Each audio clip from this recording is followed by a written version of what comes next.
ओवैसी जी जो आ गए हैं कल आजमगढ़ में, आज आजमगढ़ में कार्यक्रम कर रहे हैं। बड़ी मेहरबानी, उनको भगवान ताकत दे, ऊपर वाला खुदा उनका साथ दे। उन्होंने बिहार में भी हमारा सहयोग किया था, यूपी में भी करेंगे और बाद में पश्चिम बंगाल। ये बयान था भारतीय जनता पार्टी के उन्नाव से लोकसभा सांसद साक्षी महाराज का, जो कि समय समय पर ऐसे बयानबाजी करते रहते हैं जिसके बाद भारतीय जनता पार्टी को मुश्किलों का सामना करना पड़ता है। और इस बार भी साक्षी महाराज ने ऐसा ही करा। इन्होंने बोल दिया कि असदुद्दीन ओवैसी यानी AIMIM के चीफ भारतीय जनता पार्टी की चुनाव में मदद करते हैं। उन्होंने बिहार में भी भारतीय जनता पार्टी की मदद करी सरकार बनवाने में, और अब वो बंगाल और उत्तर प्रदेश में भी भारतीय जनता पार्टी की मदद करेंगे। जिसके बाद सारी विपक्षी पार्टी बीजेपी और ओवैसी पे हमलावार हो गई है। वो पहले से ही ओवैसी पे ये एलिगेशन लगाती आई है कि असदुद्दीन ओवैसी की पार्टी बीजेपी की बी टीम है। और साक्षी महाराज के इस कमेंट के बाद तो सारी विपक्षी पार्टी जमकर बीजेपी और ओवैसी दोनों पे हमलावार हो गई है। असदुद्दीन ओवैसी जिनकी पार्टी है AIMIM, वो इस पार्टी के चीफ है। ये एक क्षेत्रीय पार्टी जो कि तेलंगाना की है। तेलंगाना में भी इनका मेनली हैदराबाद में दबदबा है। और ये क्षेत्रीय पार्टी का कोर वोटर है मुस्लिम। ये राजनीति मुस्लिम की करती है। इनको जो वोट पड़ते हैं वो अधिकतर मुस्लिम के ही पड़ते हैं। मगर जब भी ये हैदराबाद से बाहर चुनाव लड़ने की तैयारी करते हैं तो सारी विपक्षी पार्टी की हालत ख़राब हो जाती है। इसका एग्जाम्पल हमने देखा था बिहार में भी। जब ओवैसी बिहार में चुनाव लड़ने आए तो सारी विपक्षी पार्टी ये कहने लगी ओवैसी तो बीजेपी की बी टीम है और ये मुस्लिमों के वोट काटने यहाँ पे आए हैं और बीजेपी को जिता के जाएंगे और हमको हरवा देंगे। तो क्या ऐसा सच में वो बीजेपी की बी टीम है? थोड़ा सा आइए देखते हैं कुछ डाटाओं के साथ। और ऐसा क्यों कहा जाता है विपक्षी पार्टी के द्वारा, ये भी जानेंगे। अभी सबसे लेटेस्ट चुनाव हुआ बिहार में, और बिहार में असदुद्दीन ओवैसी की पार्टी ने चुनाव लड़ा भी।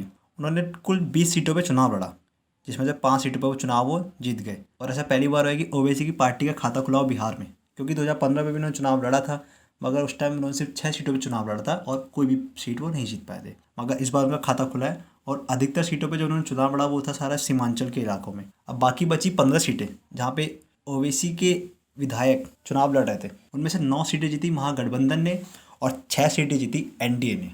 जिसमें से 6 में से सिर्फ 1 सीट ऐसी थी जहाँ पे बीजेपी जीत गई ओवैसी की वोट की वजह से। मार्जिन वोट लगभग 100+ के आसपास था वहाँ पे, इसलिए वो चुनाव हार गए। तो देखा जाए तो 20 में से सिर्फ 1 सीट ऐसी थी जहाँ पे काफ़ी कम मार्जिन था, जिसकी वजह से बीजेपी जीत गई। और विपक्षी पार्टी ये कहती है कि ओवैसी चुनाव लड़ते हैं बीजेपी को जिताने के लिए। अब वो बीजेपी को कैसे जिताते हैं, उनका ये कहना है कि ओवैसी अपने कैंडिडेट्स को खड़ा करते हैं चुनाव में, जिसके बाद वो वहाँ के मुस्लिम वोटों को डिवाइड करते हैं। और इसका सीधा सीधा फ़ायदा जाता है बीजेपी के पास, जो वहाँ पे अपने पूरे वोट को अपने पास करता ही है और मुस्लिम वोटों को डिवाइड करके बाकी अदर पार्टी के कैंडिडेट्स को लो कर देता है।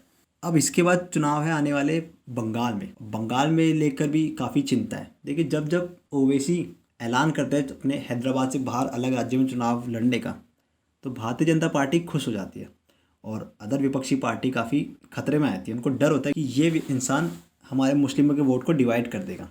उनकी आप स्पीच भी सुनेंगे तो वो अधिकतर उनका कोर वोटर ही मुस्लिम है, वो बात ही मुस्लिम में करते हैं। और इसलिए विपक्षी पार्टी को डर होता है कि अगर ये यहाँ पे आए तो हमारे वोट कट जाएंगे।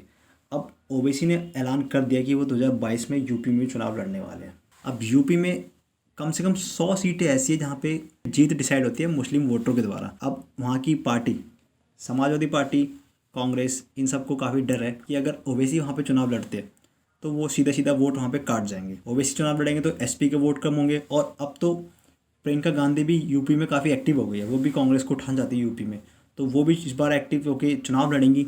तो SP के और वोट कम होने के चांस है, जिसका सीधा सीधा फायदा जाने वाला है भारतीय जनता पार्टी को।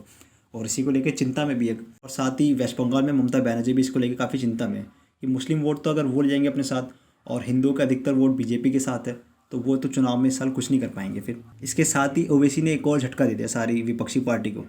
ओवैसी ने बोला कि गुजरात में होने वाले निकाय चुनाव में भी वो चुनाव लड़ेंगे। और इसको लेते ही तुरंत वहाँ के गुजरात के नेता ने बयान दे दिया कि आने वाले हैं वहाँ पे बीजेपी की मदद करने के लिए और बीजेपी को भी पूरा फ़ायदा पहुँचाएंगे चुनाव में। तो इसीलिए कहा जाता है ओवैसी को बीजेपी की बी टीम। तो अब देखते हैं, सबसे पहले इसका लाइव एग्जांपल दिखने वाला है हमें वेस्ट बंगाल में। तो करते हैं वीडियो को समाप्त।